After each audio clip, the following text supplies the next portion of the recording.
আসসালামু আলাইকুম। Daily life stories by Sumi's পেজে আপনাদের স্বাগত জানাই। আশা করি ভালো আছেন। আজকে আপনাদের দেখাবো চাইলের লাড়ু। এখানে আমি সেদ্ধ চাল ধুয়ে লবণ মাখিয়ে নিয়েছি। এরপরে আমি চালগুলো লাল লাল করে ভেজে নেব। চালগুলো ভাজা হয়ে গেলে শিলপাটায় গুঁড়ো করে নেব। চালগুলো গুঁড়ো করা হয়ে গেলে এরপরে আমি কিছু চীনাবাদাম গুঁড়ো করে নেব। এখানে আমি নিয়েছি চালের গুঁড়া, নারকেল, বাদাম বাটা এবং গুড়।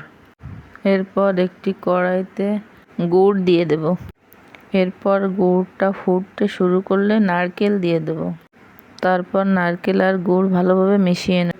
এরপর দিয়ে দেব চালের গুঁড়া এবং বাদাম। এরপর সব কিছু নেড়ে চেড়ে মিশিয়ে নিয়ে আঠালো ভাব হলে নামিয়ে নেব। এরপর হাতের সাহায্যে গোল গোল শেপ দিয়ে নিলেই তৈরি হয়ে গেল লাড়ু। রেসিপিটি যদি ভালো লাগে তাহলে লাইক, কমেন্ট, শেয়ার করে পাশে থাকবেন এবং পেজটি ফলো করবেন।